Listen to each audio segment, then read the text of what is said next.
బాలాపురం గ్రామం పుట్టూరు మండలం రామాంజనేయులు చిన్నాకాయలు అనంతపురం మార్కెట్కు వేసుకొచ్చినాను. మార్కెట్ 5వ నెల 7వ తారీఖు వేసుకొచ్చినాను. మాకు డబ్బులు 4 రోజులకి ఇస్తామని చెప్పి తిప్పి 40-50 తూర్లు తిప్పినాడు. యాసరికి వచ్చి మేము డబ్బులకు బల్లా పల్లవి దగ్గరికి పోతే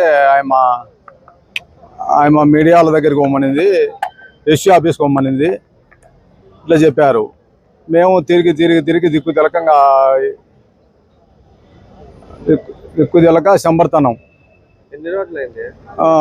దాదాపు 4 నెలలు అయింది సార్. 4 నెలలు అయింది. చిన్నకాయలు 10 టన్నులు సరుకు వేసినాం.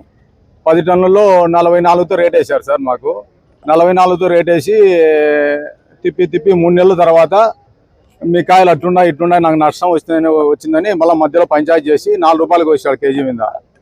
4 రూపాయలు కోసి అదే నాకు క్యాష్ ఇస్తా అని చెప్పినాడు. అది ఇవ్వట్లే, యాది ఇవ్వట్లే సార్. తిప్పి ఇంకా ఎవరు చెప్పుకుంటావో చెప్పుకోపంటాడు. ఎవరు చెప్పుకుంటా కంప్లైంట్ ఇచ్చినా కానీ ఎవరు చెప్పుకుంటావో చెప్పుకోపో, మీడియాలతోనే ఇప్పించుకోపంటాడు, ఎస్సీ వాళ్ళతోనే ఇప్పించుకోపంటాడు. ఎస్సీ ఆఫీస్కి పోతా అంటే వాళ్ళతోనే ఇప్పించుకోపంటాడు. పీరా 3వ నెంబర్ పీరా.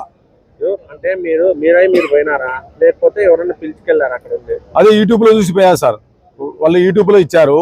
మేము ఇద్దరు వేస్తాను, ఒకరికన్నా 2 రూపాయలు జాతి చేస్తాను, మా దగ్గర 2-3 రోజుల్లో డబ్బులు క్యాష్ ఇస్తాము అని చెప్పి పిలిచిపోయినారు సార్.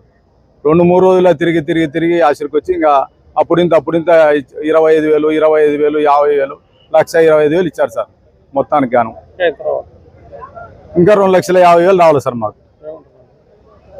ఏమనేది ఇంకా మీరు మీడియా దగ్గర వినారు, మీడియాలతోనే ఇప్పించుకోమంటున్నాను సార్. మాకు కంప్లైంట్ కానీ ఇచ్చాం సార్.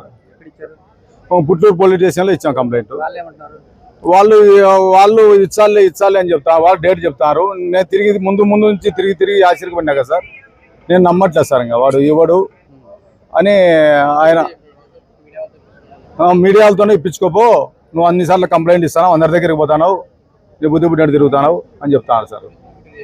నీకు ఏం కావాలి? ఇప్పుడు ఏం కావాలి? నాకు న్యాయం కావాలి సార్. నాకు ఎట్లా నాకు డబ్బులు వచ్చేదాకా న్యాయం చేయాలి సార్. మాకు